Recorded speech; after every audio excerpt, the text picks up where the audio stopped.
Hey, ¿qué pasa, gente? Bienvenidos a La Esquina. Y bueno, gente, hoy nos encontramos en una nueva edición de La Esquina Podcast. Como ya pudieron ver el anterior capítulo, nos basamos más que todo en los sucesos ocurridos en la primavera árabe, en los años 2010, 2011 y 2012.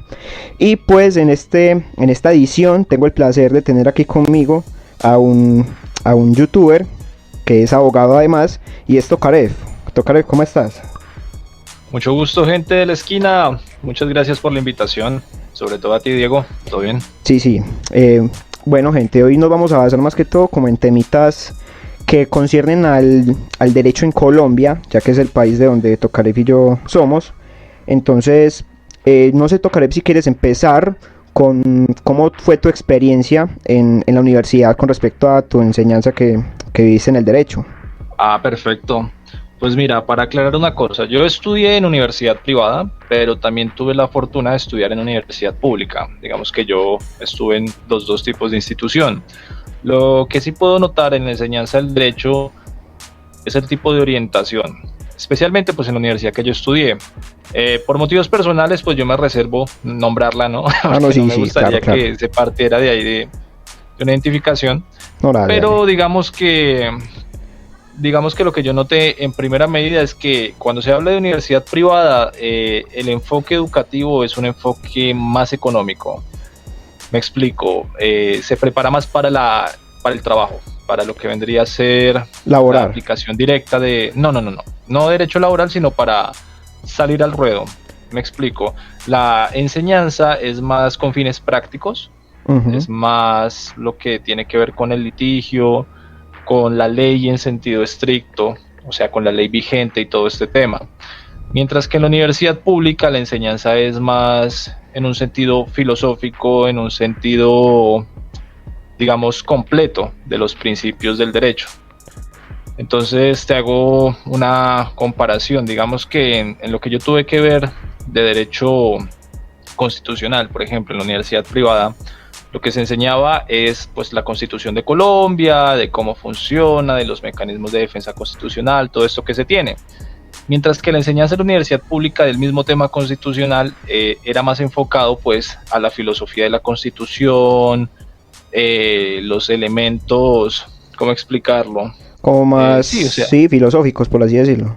sí, como más filosóficos y más encaminados a encontrarle el sentido a las cosas y no a las cosas en sí mismas. La explicación que yo vería así, como la comparación más clarita, no es que te digan esto es, sino de dónde viene, cómo surge, cómo se interpreta todo esto. ¿Y eso filosófico, me repites, en qué apartado era? ¿En privada o en pública?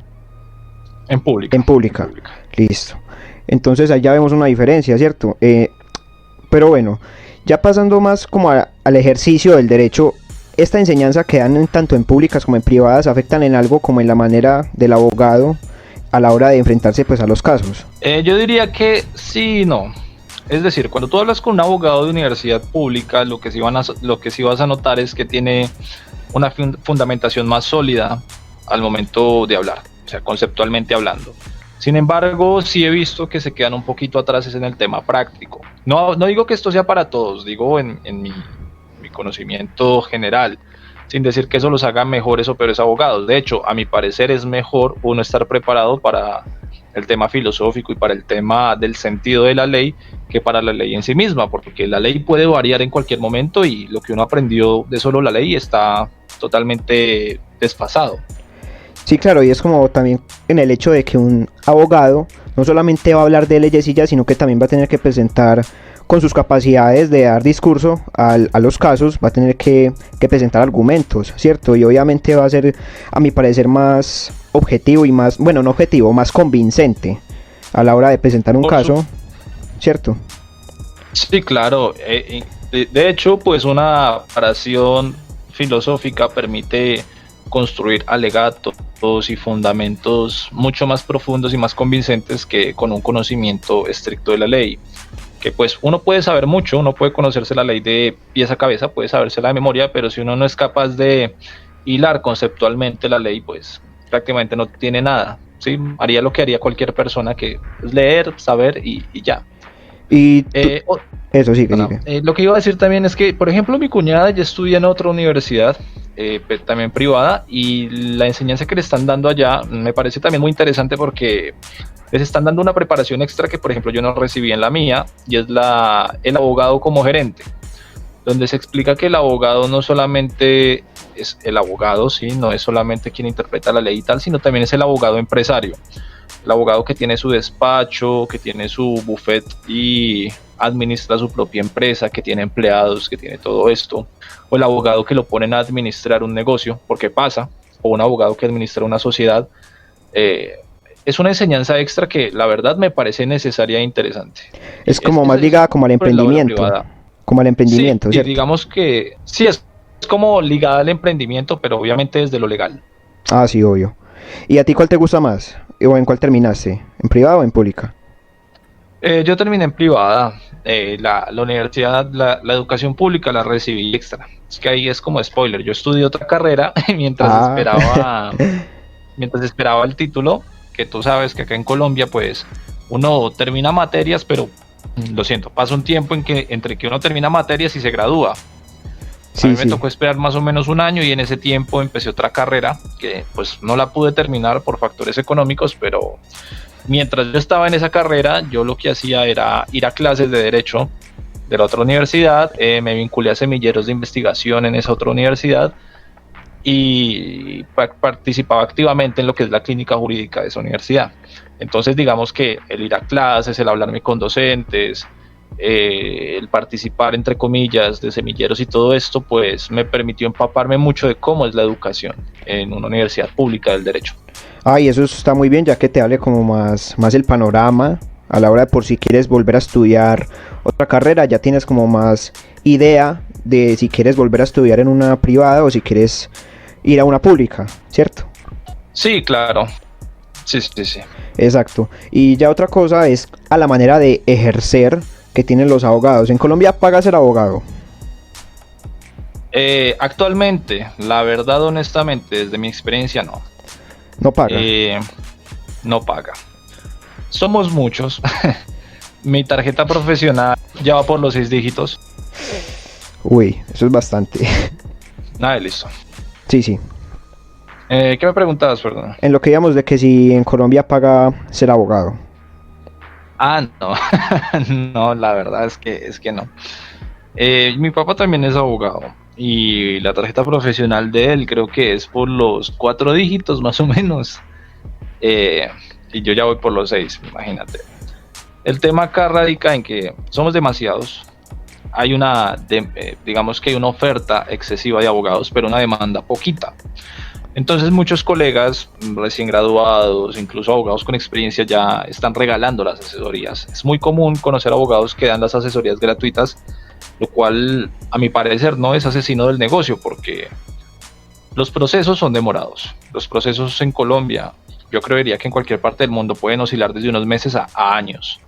Así que no va a ser un flujo constante de dinero si uno se dedica al litigio, claro, si uno se dedica al litigio. Y lo que uno llenaría mientras tanto sería con las asesorías, pero entonces hay abogados que regalan las asesorías. Que eso sea malo, o sea, que el abogado que haga eso sea malo o bueno, pues no lo voy a discutir. El tema es que por lo general la gente siempre va a elegir lo más barato. Sí. Y pues al hacer eso, las personas que no compartimos ese pensamiento de regalar el trabajo, pues nos vemos seriamente afectados. Pues yo afortunadamente tengo clientes que me han salido muy leales, que me han traído pues varios procesitos y todo así, pero ciertamente yo puedo decir que no tengo el flujo de clientes que yo quisiera tener, y eso es complicado, me obliga a complementar mis ingresos de otra forma. Sí, ya que tu fuente solamente no es ser abogado, ¿cierto? No, por supuesto. Exacto. Que no. Yo prácticamente he hecho de todo, o sea, literalmente he dado clases, trabajo con mi pareja en un negocio que tenemos juntos. Entonces estábamos con que ser abogado para ti no es tu único sustento, entonces tienes que recurrir también a hacer otras cosas, y quiero preguntarte algo, ¿cierto? Y es como, ¿cuánto se demora la carrera aquí en Colombia? En Colombia, dependiendo, por supuesto. Si es una universidad privada, bueno, lo normal es que sean 10 semestres, ¿sí? Sí. O sea, que la carga académica sea equiparable a 10 semestres. O sea, 5 años. Es requisito por la misma ley. Sí, 5 años. Sin embargo, por supuesto, las universidades privadas que manejan un sistema de créditos, o sea, que permiten, digamos, uno matricular el número de materias que uno soporte, Sí. pagando más, por supuesto, pues uno puede terminar graduándose en 4 años. E incluso he visto casos de extremo récord donde son gente que tiene una carga académica súper pesada, que están todo el día en la universidad y termina la carrera en 3 años y medio. O sea, terminas materias, no la carrera, pero terminas materias en 3 años y medio. Entonces, Sí, sí, pero lo normal para toda la gente es 5 años, ¿cierto? Lo normal. sí, o sea, el estándar, el lo estándar, normal. el estándar. Y pero eso Sin no es, matricular más pero eso no materias. es para todo, pues yo he visto países en los que sí se demora mucho más. Es más, no solamente tienen que hacer la carrera, sino que tienen que hacer como varias cosas después, ¿no? Como en el caso de España. Acá es igual, hermano. Sí, Acá tú terminas materias, son 5 años. sí. Después tienes que elegir, dependiendo de las ofertas que ofrezca la universidad, porque esto va a variar de universidad a universidad, claro. Por lo menos en mi universidad tenía que escoger entre tesis o práctica profesional. La práctica profesional puede echarse de 6 meses a un año. Eso prácticamente es o 1 o 2 semestres extra Sí. Otro año más. carrera. Sí, sí. Prácticamente, sí. Bueno, en realidad son de 6 a 9 meses, pero supongo que habrán prácticas más largas, supongo, sí. Sí, alrededor de un año, haga de cuenta. Ujú. Sí. De hecho, las prácticas del derecho se le llama la judicatura. Es mucho más larga que las prácticas de otras carreras. Por ejemplo, la práctica de mi pareja, que ella trabaja algo que tiene que ver con ciencias de la salud, se echó 4 meses. No es tan larga. Sí, yo también he tenido casos cercanos donde las prácticas se demoran 4 meses, 5, 6 meses. He visto también mucho que es muy estándar 6 meses. Pero vemos que esto cambia en el derecho, ¿cierto? Sí, en el derecho sí, como te digo. Entonces puede ser más larguita incluso. Y estudio adicional que tienes que hacer o simplemente ya puedes ejercer tal cual aquí en Colombia. Bueno, los requisitos para que una persona se gradúe como abogado en Colombia, obviamente, como te digo, depende mucho de las universidades, porque hay unas universidades con requisitos, tú terminas tu carrera, Sí. perdón, tus materias. En tus materias, por ejemplo, tuviste que haber pasado por consultorio jurídico. El consultorio jurídico es, digamos, una casi práctica profesional, una cuasi práctica profesional donde te preparan para conciliar, para atender personas, para llevar procesos. Todo esto es una materia, cuenta como una materia, pero ya tienes que salir con cierta experiencia, entre comillas. Una vez terminas eso, algunas universidades exigen lo que se llama exámenes preparatorios, y para acceder a ellos se tendría que haber terminado ya materias o por lo menos un porcentaje importante. La mayoría de los estudiantes esperan hasta haber terminado materias para presentar exámenes preparatorios. Los exámenes preparatorios pueden llevar tiempo y son muy difíciles. De hecho, yo conozco gente que ha tenido que repetirlos 2 o 3 veces por la dificultad de los mismos. Y es donde te preguntan de todo. De la carrera, por supuesto. Ah, sí. Una vez terminas eso, o bueno, mientras lo terminas, también tienes que presentar lo que se llama la prueba Saber Pro, que es el ICFES, ¿no? Ah, sí. Para profesionales. Exacto. Ese es otro requisito. Y o sea, para graduarte, para graduarte tienes que tener las pruebas Saber Pro.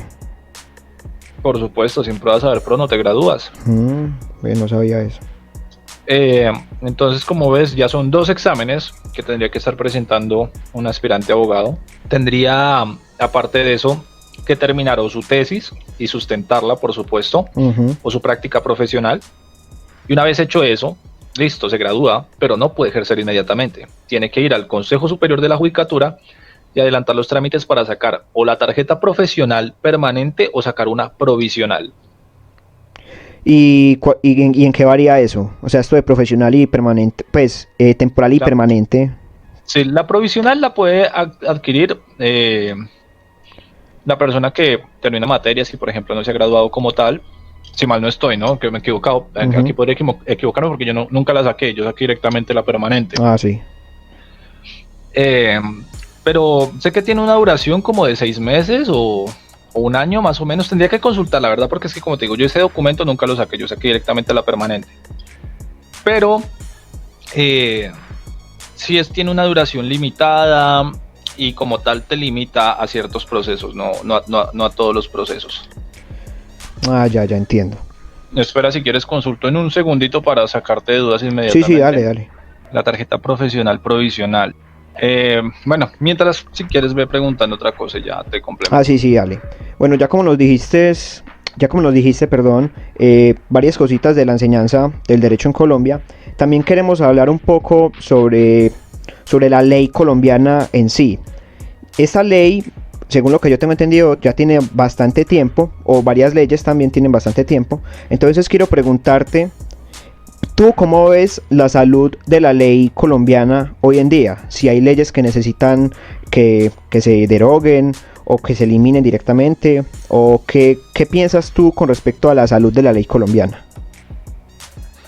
Pues a ver, hay leyes que son extremadamente antiguas. Por ejemplo, traigamos a colación el Código Civil, que está por ahí rondando desde 1887, y pues que técnicamente es una copia del Código Civil chileno de Andrés Bello. Sí. Es una ley que ha sido sujeta a innumerables reformas porque, pues por supuesto, una ley de 1887 tiene algunos elementos que a la sociedad actual es impensable. Por ejemplo, hace un par de décadas se estaba retirando del Código Civil el hecho de la potestad del esposo sobre la esposa o sobre los bienes de esta. Sobre el tema del divorcio, cuando se hizo, por ejemplo, el cisma entre el gobierno y la Santa Sede a partir de la Constitución del 91. Sí.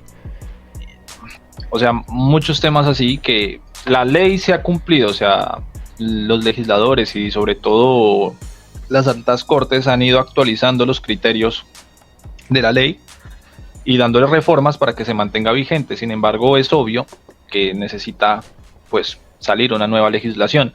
Es por eso que se está trabajando en un proyecto de reforma actualmente para el Código Civil.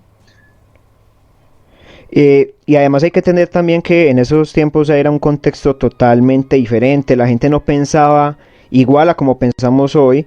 Mucha gente puede creer que Colombia tiene la culpa, que la ley colombiana es muy antigua. Sí, es bastante antigua, algunas partes de la ley colombiana es muy antigua, pero hay que entender que ese era el contexto en el que esa ley se veía en ese entonces, y que obviamente todo va a ir renovándose, todo va a ir retroalimentándose para que la ley ya pueda ser mucho más efectiva, ¿cierto? Mucho más efectiva. Reformas, actualizaciones y todo bien, para que esté acorde, digamos, a los principios y valores que imperan hoy en día, pero no implica que no sea necesario el cambiar la ley como tal. Así, sí es necesario, un lavado de cara.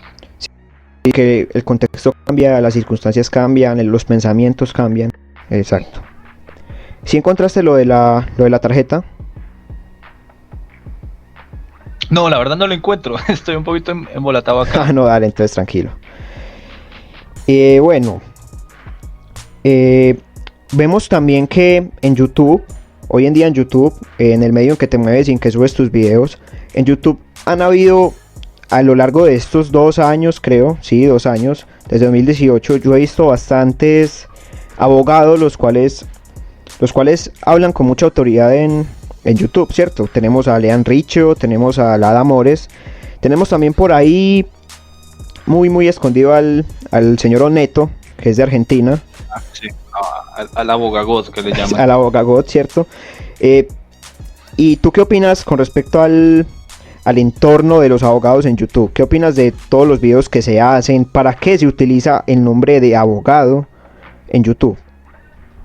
Pues a ver, es que es un tema bastante discutido porque como vimos, es costumbre que estudiantes de derecho, por supuesto, pues quieran, digamos, explotar su carrera y por lo tanto utilicen lo que se conoce como el click, bueno, lo que ellos dicen que es clickbait, porque para mí eso no es clickbait, eso es no un delito, ¿no? Pero sí es una falsedad personal, no en el sentido del delito, aclaro, sí, sino atribuir una calidad que no tienen.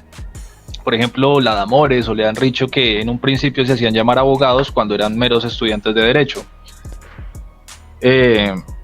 Entonces, pues, yo lo veo como algo positivo porque, pues, YouTube es una plataforma con mucho contenido, ¿sí? Y si hay contenido que permite informar a las personas, pues, hombre, qué mejor que eso, que la gente aprenda y que tenga acceso a información legal, que es información muy necesaria porque la educación, no en el sentido universitario del derecho, sino la educación en general, pues carece mucho de conocimiento de temas legales. Por eso la gente ni siquiera conoce los derechos que tiene, ni siquiera conoce cómo protegerlos, ni siquiera conoce cómo poner una denuncia bien. Entonces eso es grave. Por eso estos canales, digamos, que pueden llenar un vacío que no cumple, digamos, la educación formal. El problema radica es cuando pues se torna en tema polémica, que incluso yo puedo decir que mi canal está cayendo en lo mismo, se está arrastrando a lo mismo porque eso es lo que vende. No, sí, o sea, honestamente. Sí. Y uno o se adapta o se muere. Por ejemplo, mi canal en sus inicios tenía 30 visitas cuando me ceñía estrictamente a temas legales. O sea, pero cuando me involucré en polémicas y eso, pues obviamente el canal subió como la espuma y actualmente digamos que tengo una base de público bien sujeta, bien, ¿cómo explicarlo? Bien plantada. Sólida, bastante sólida. Una base sólida, perfecto.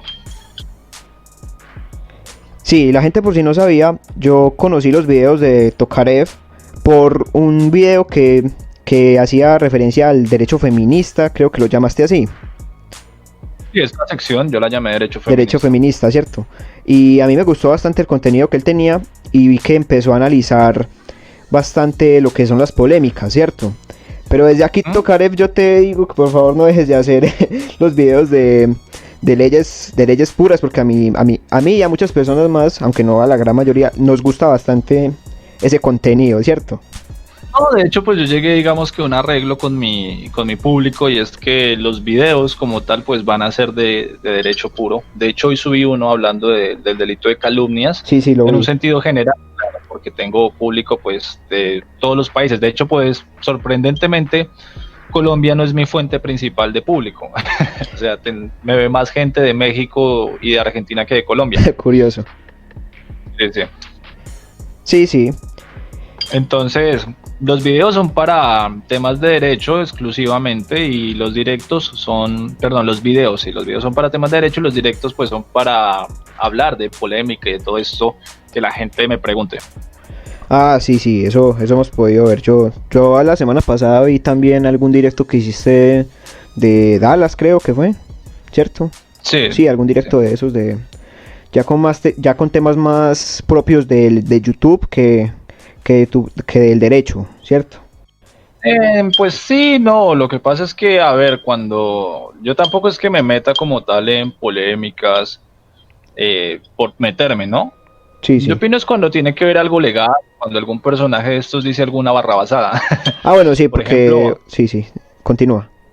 Por ejemplo, en ese momento Dallas estaba hablando de la inexistencia de una conducta delictiva en el actuar de otra persona, y técnicamente estaba contradiciendo todo lo que yo había plasmado en un video. Entonces, pues yo expliqué para que la gente que me ve pues entienda cómo este señor está equivocado.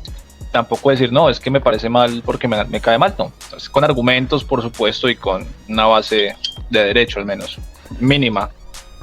Ah, bueno, sí, algo coherente, porque yo he visto que muchas personas, también los abogados que ya hemos mencionado ahorita, la Amores, le han dicho, hasta el propio Dallas, caen como en un facilismo de tratar de decir que todo es delito o que todo corresponde a cierto delito cuando en realidad no tiene nada que ver, ¿cierto? Y aquí es cuando llegamos a la interpretación que tienen las personas para plasmar la ley, para mencionarla, ¿cierto? Ah, claro, el tema de la ley, de la interpretación de la ley. Sí. Pues, ¿qué te puedo decir de eso? A ver, en el ejercicio profesional, quien interpreta la ley, pues en principio lo hace el juez, ¿sí? Sin descartar que los abogados también realicemos una labor de interpretación para sostener nuestros puntos, nuestras pretensiones, los hechos que estamos alegando, o para justificar, digamos, la interposición de un recurso, requiere una labor de interpretación. Esta interpretación está sujeta a una serie de reglas, no es una interpretación libre que uno pueda hacer para salirse, digamos, de taquito de una situación. ¿Qué métodos de interpretación existen? A ver, métodos de interpretación, el más importante es el exegético o literal, es la lectura literal de la norma. es decir, tú lees el artículo tal cual viene. También se le conoce como interpretación gramatical, justamente por eso. También tenemos, por ejemplo, la interpretación histórica, que consiste en entender el contexto en el cual se desarrolló la norma para ver si se puede extrapolar a un contexto actual, que es como, por ejemplo, lo que yo te expliqué del Código Civil, que hay algunas normas que están extremadamente desfasadas y que, por ejemplo, donde se hace mención a correspondencia y a cartas, se hablaba de, obviamente, cartas en el sentido concreto del escrito, del papelito, pero extrapolarlo, por ejemplo, para hablar de correos electrónicos, de documentos electrónicos, ¿sí? Sí, sí. Eso es una forma de interpretación, por ejemplo, histórica. Tenemos la interpretación sistemática, que es entender el sistema jurídico como eso, como un sistema, no como un conjunto de elementos aparte, sino como un todo conectado. Entonces es así que una ley te puede llevar a interpretar otra ley, a conectarla con otra ley, o conectarla con la Constitución, o conectarla con un tratado internacional, o con un principio del derecho. Entonces así funciona. Por ejemplo, ¿cómo podríamos hablar de ese tipo de interpretación? Cuando se habla de la teoría de los derechos conexos. Que, por ejemplo, el derecho a la salud, que en principio no es un derecho fundamental, adquiere la calidad de derecho fundamental cuando se tiene en cuenta la vida. ¿Sí? Sí. Ese sería un ejemplo de ese tema de interpretación de la ley. Y, por ejemplo, ¿cuándo se usaría? En una tutela, en una acción de tutela. Ah, sí. Hubo un caso que resonó mucho, lo vi en un periódico que se llama Ámbito Jurídico, que hablaba de que un abogado consiguió reconocerle derechos a una mascota. O sea, pero bueno, o sea, esa es la interpretación que le dio la gente del común, pero lo que se hizo fue demostrar que una mascota hace parte de la familia de una persona. Y por lo tanto, pues también debe tener cierto, para proteger el derecho a la familia de esa persona, pues se tiene que proteger a la mascota. Y la mascota estaba necesitando un medicamento. Entonces, ¿qué pasó ahí? Se le estaba negando el medicamento porque no se encontraba o porque no lo estaban era muy de difícil acceso. La chica interpuso una acción de tutela alegando pues que se le estaba vulnerando el derecho a la familia, porque si muere el perro, ella se queda sola, y le concedieron la tutela en defensa del derecho a la familia. Entonces vemos que, por ejemplo, ahí se hace una interpretación de lo que es una familia, ya que si nos vamos a taxativamente lo que es una familia en la Constitución política, pues no va a incluir un perro específicamente en lo que es la familia. Eso es una labor de interpretación. Ve, bastante curioso. No sé si quedó claro con el ejemplo. No, sí. No sé si quedó claro con el ejemplo. No, quedó totalmente claro. A eso era lo que quería llegar, porque en sí estas formas de interpretación para mí hacen la ley como bastante rica, ¿no? Como muy... Sí. No lo sé. Pero hay mucha gente en contra. Hay mucha gente en contra, sí. Existen, digamos que, tres escuelas principales del derecho. Tenemos la escuela positivista, la escuela naturalista y la escuela realista. Hay gente que es extremadamente positivista, que habla, o sea, cuando hablo de positivismo es que se refieren a que la ley debe interpretarse técnicamente de una manera gramatical. Ellos obviamente no descartan que la ley adquiera más interpretaciones, porque ellos la reconocen, pero ellos siempre van a decir que la forma reina es la gramatical, porque la ley es clara. Digamos que Colombia tiene una forma o una escuela interpretativa mixta, donde se toma un poquito de todas, sobre todo lo que es el realismo, que implica conectar el derecho con la realidad de las personas, con la realidad social, lo cual permite darle a la ley un poquito de adaptabilidad a las condiciones actuales. Entiendo. Mencionaste ahora una forma de interpretación que es histórica, ¿cierto? Para esta no se utiliza también lo que es la jurisprudencia. La jurisprudencia aplica para todas las formas de interpretación. Para todas las formas de interpretación. Así es. En Colombia es curioso porque la Constitución Política de Colombia nos dice que la fuente principal del derecho es la ley, y que la jurisprudencia es una herramienta auxiliar de interpretación. Eso nos lo dice la Constitución. Ahorita no recuerdo el artículo, creo que es el 200 y pico, pero la verdad no me acuerdo. Por ahí está. Sí, ahí está en la Constitución. El tema es que la Corte Constitucional, prácticamente en uno de sus primeros fallos, una vez se creó en la Constitución del 91, pues se adjudicó que sus precedentes, o sea, su jurisprudencia, iba a ser regla de interpretación. O sea, que iba a ser prácticamente obligatoria. No es obligatoria porque todavía se puede apartar uno del criterio de interpretación de la Corte Constitucional, pero tiene que justificarse extremadamente bien. Y si no se logra justificar, se corre el riesgo de prevaricar, o sea, digamos, ser arbitrario a la hora de fallar, y eso es un delito. Ah, sí, señor, un delito. Entonces, de ahí es que se emanan, o sea, la Corte es la que nos dice técnicamente cómo se va a interpretar la norma constitucional y la norma en general, porque la Corte no habla solo también de la Constitución, sino también ha hecho referencias a otro tipo de leyes. Porque como sabemos, ¿no? La Constitución es norma de normas, y Sí. al ser norma de normas, las leyes tienen que adaptarse a ellas. Y por lo tanto, la Corte Constitucional, al interpretar la Constitución, de cierta forma está, digamos, no voy a decirlo mal, porque así no se debería decir, pero bueno, está creando, entre comillas, Constitución. Por lo tanto, la ley tendría que adaptarse al criterio de interpretación de la Corte. Así es como funciona esta vaina acá en Colombia. Sí, sí. Obviamente eso tiene muchas críticas. Hay gente que está totalmente en contra de esto. De hecho, yo hace poquito estaba viéndome una se me fue la palabra, una conferencia que hicieron en un encuentro internacional de responsabilidad civil acá en Colombia, ¿no? En Medellín. Sí, en Medellín. Donde salía este señor, es que la verdad yo soy muy malo para los nombres. Bueno, digamos que es una persona bastante conocida en el ámbito jurídico colombiano y da una crítica devastadora a este tema. Prácticamente nos estaba diciendo que eso es una dictadura de las Cortes. Me puedo imaginar que de qué bando habrá sido, sí. Entonces podemos ver que, a ver, es como todo. Yo en lo personal, yo considero que tener una Corte Constitucional fuerte es beneficioso para el Estado, ya que la Corte Constitucional pues nos ha salvado de muchos golazos. Sí. Por ejemplo, reelecciones indefinidas de ciertos políticos, nos ha protegido los derechos a la salud de muchos, o sea, los fallos que ha dado. Por ejemplo, en temas de derechos laborales, su intervención ha sido fundamental para evitar la explotación laboral en Colombia, pero se debe reconocer el riesgo de tener un organismo poderoso porque a cualquier momento, esto está compuesto por humanos, este organismo. Digamos que a cualquier momento, si se llega a componer de muchas personas con una ideología totalmente contraria, pues al tener la fuerza que tiene la Corte, podría llegar a tener fallos completamente erróneos. Y esa es la crítica que hacía el personaje que le digo, el experto, la eminencia en el tema.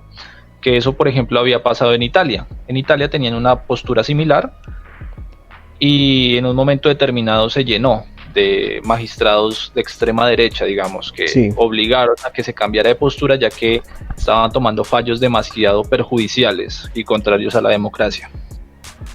Entiendo. Tocaré una cosa, para la gente que de pronto no está muy familiarizada con lo que es el lenguaje que se maneja en el derecho, ¿nos puedes explicar brevemente qué es la jurisprudencia? La jurisprudencia técnicamente vendría siendo las decisiones que emanan, o sea, las decisiones, hablo de sentencias, autos, conceptos, mejor dicho, sí, las decisiones que emanan de las altas cortes. Cuando hablo altas cortes, estoy hablando en Colombia, por supuesto, de la Corte Constitucionalidad, de la Corte Constitucional y de la Corte Suprema de Justicia.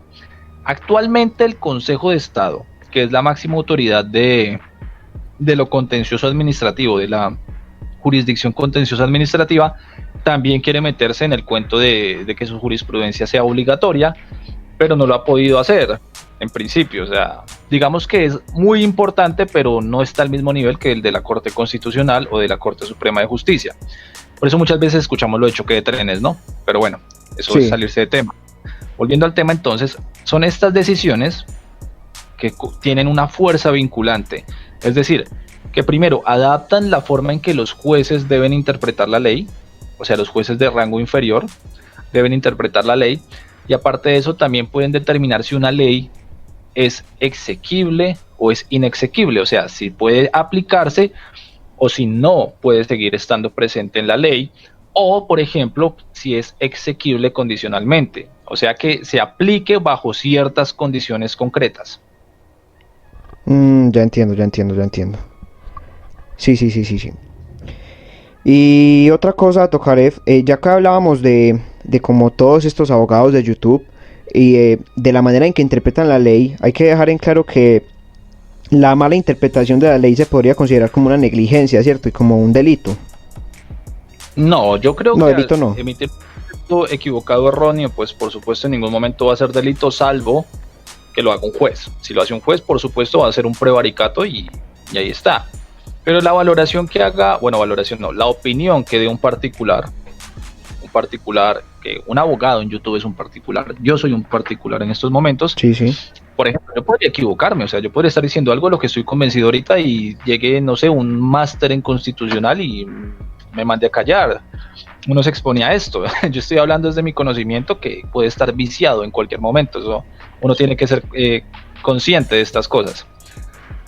Pero la interpretación errónea, no, o sea mucho permeará en la reputación que tenga uno. Y por supuesto, si no se corrigen, puede llevar a que las personas hagan tonterías, ¿no?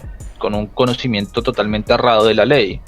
Digamos que el día de mañana yo manifestara que hacer cierta conducta es permitida y resulta que no, que es completamente ilegal y tengo gente que me sigue haciendo esas cosas. Las consecuencias serían devastadoras, ¿no? Sí, sí, claro. De todas maneras, a toda la gente que ve YouTube se le malinformaría, ¿cierto?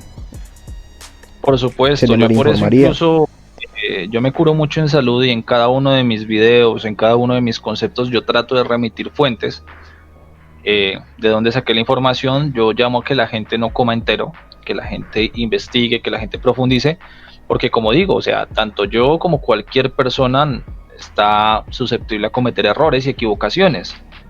Lo que uno puede decir con mucha seguridad puede que realmente no sea así, porque pasa eso, hay lapsus de que la persona se equivoca, puede estar cansada o realmente puede estar equivocada, puede haber tenido una mala formación y lo que está haciendo es replicarla. Entonces así son las cosas.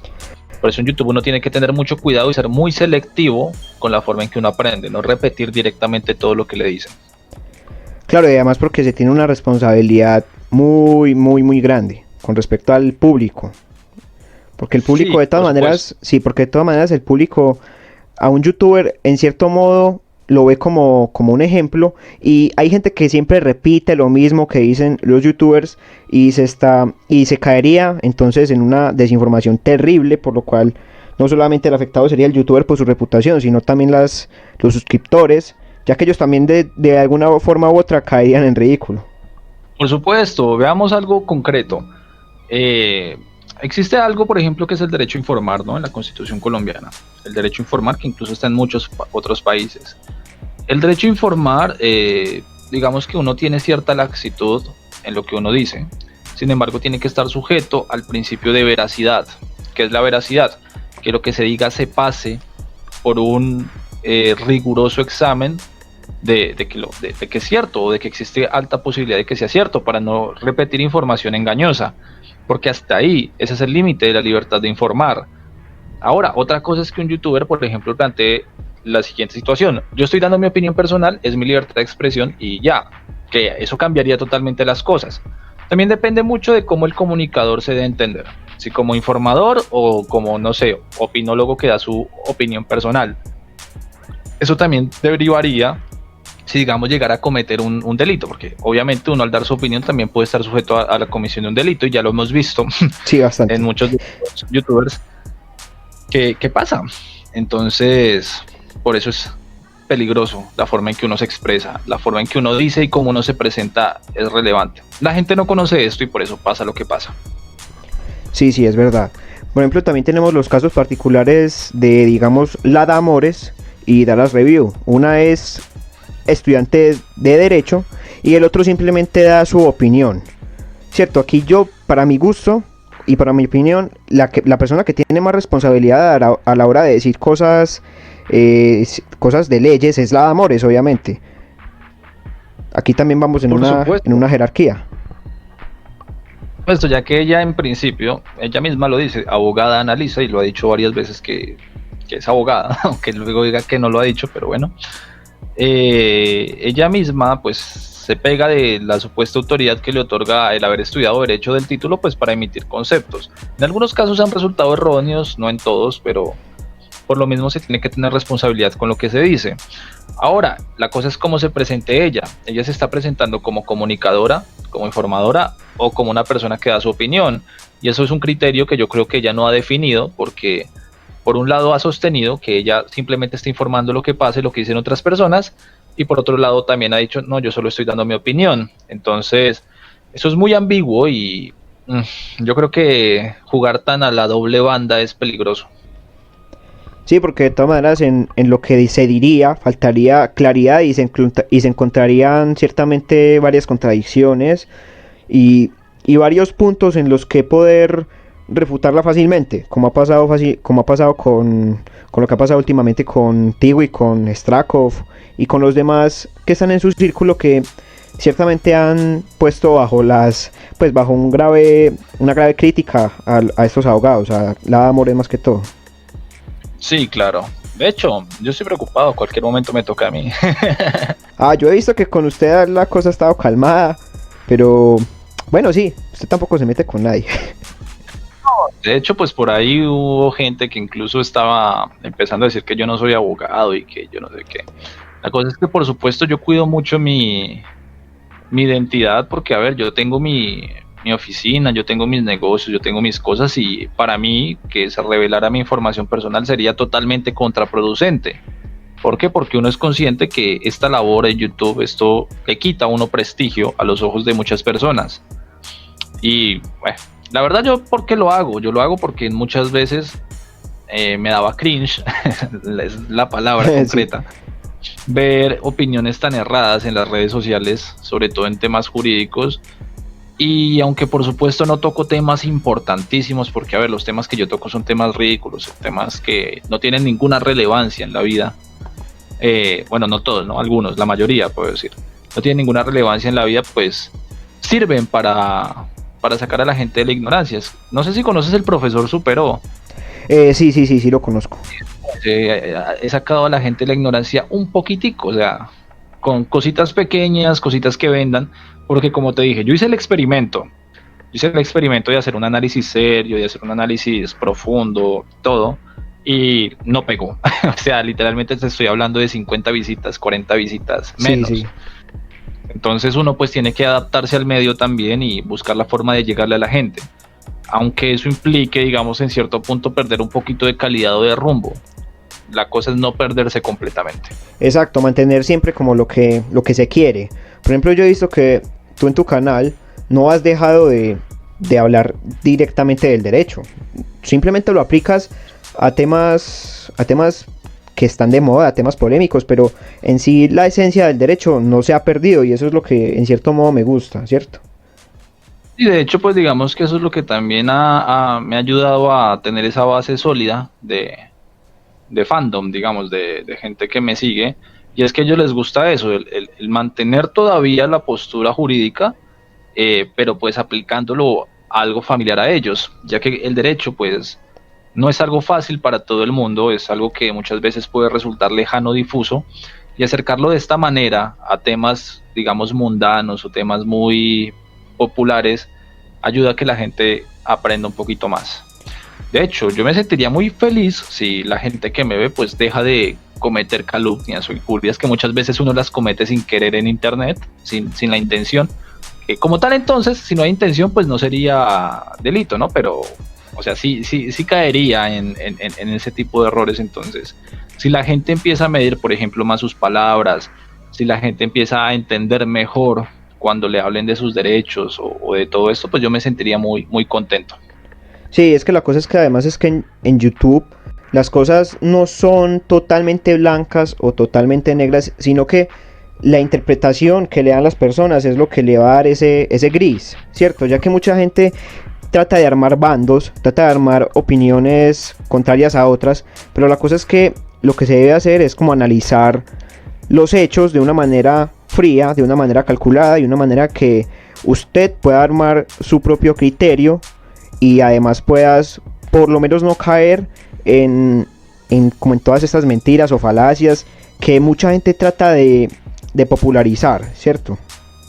Por supuesto, o sea, lo más importante es eso justamente, que la gente tampoco repita como loro lo que uno dice, porque esa no es la intención en ningún momento, sino que la gente entienda que hay múltiples perspectivas, que se puede formar un criterio propio y que tiene que investigar por su cuenta. Por eso incluso pues yo cumplo dejando las fuentes para que la gente si quiere las busque, vaya y lea y si puede incluso rebatirme, que me ha pasado. La otra vez me puse a investigar sobre ley española y realmente lo que encontré pues no fue suficiente para hacer. Entonces yo cometí el error de hacer el video de todas formas, y llegó una persona y me aclaró el tema y no me dio las fuentes, ¿no? Pero me explicó dónde estaba mi error, lo cual me permitió orientarme mejor en la investigación. Entonces yo lo que hice pues fue mirar bien y yo dije, sí, me equivoqué. ¿Qué hice después? Saqué otro video diciendo me equivoqué en esto, esta persona me lo aclaró, puse las fuentes que yo consulté y listo, no hay problema. Así es como debería ser, y de hecho yo me siento contento cuando la gente hace eso. Sí, y el tema hateo, ¿a ti te ha llegado ya con los suscriptores que tienes? Sí, por ahí tengo uno que otro hater. Pero digamos que sobre todo desde que yo soy amigo de Strakov, o bueno, amigos, desde que soy colega de Strakov, en el sentido de que compartimos escenario muchas veces. Sí. Y pues sí, digamos que se está forjando poco a poco una amistad, que eso no le gustó a mucha gente. De hecho, yo tuve un público que me llegó cuando yo tuve el conflicto con él, un conflicto de interpretación sobre el tema de policía, y eso me llamó cierto público que estaba en contra de él, pero pues no era público que gustara de mi contenido, sino era público que estaba ahí solo porque yo estaba en contra de Strakov. Y pues apenas vieron que hubo paz, pues se fueron. O sea que en cierto modo parte de tu audiencia pasada fueron los haters de Strakov. Sí, así, la verdad sí. Ve, curioso, pero lo que he visto es que menos mal tú has podido formar una comunidad que sí analiza lo que tú dices, que sí está ahí por aprender, ¿cierto? Que es lo que yo creo que tú quieres hacer con tu canal. Sí, por supuesto. Igual de todas maneras me preocupa es el hecho que las personas se adecúen mucho al tema del salseo, porque en algún punto la fuente se va a agotar, ¿no? No va a haber una polémica eterna que me permita aplicar el tema jurídico, y eso no va, o sea, no todos los salseos tienen que ver con leyes, eso es lo que trato de decir. Sí, porque hay salseos que en realidad son una tremenda pendejada algunos. Sí, son chismes de barrio. Entonces en el momento en que ya se deje de hablar de leyes en un salseo, pues yo ya no tengo nada que hacer ahí, porque primero yo no sé ni miércoles de eso, o sea, a mí me da mucha risa porque muchas veces yo hago unas anotaciones cuando me invitan a opinar del tema, que la gente queda como, pero este tema, ¿qué está diciendo? Pero me preocupa es eso, que la gente diga, uy, bueno, ya no hay salseo, entonces me voy. Y, eso sí es una preocupación que tengo en estos momentos. Entonces por eso estoy como tratando de también aumentar la cantidad de videos sobre temas de leyes que hago, a ver si eso encanta a alguna persona y que se queden es por eso y no tanto por el salseo. Que el salseo sea un plus del canal. Sí, por eso me parece bacano la decisión que tomaste de repartir los directos, de repartir los videos por tema, ¿cierto? Que los videos sean simplemente pues cosas legales puras, y después que ya los directos sean las cosas legales aplicadas a los salseos, ¿cierto? Que es lo que más o menos has estado haciendo. Sí, exactamente, o sea, esa es la idea de momento. Bueno, no encontré lo de la libreta provisional, estoy preocupado. ¿Será que me lo imaginé? No, hombre, sin cuidado con eso, solamente era un pequeñito añadido. Pero bueno, yo creo que ya podríamos dejar por acá. Yo creo que la charla ha estado bastante interesante, logramos tocar los temas que queríamos. ¿Y que quieres decir algo para terminar, Tokarev?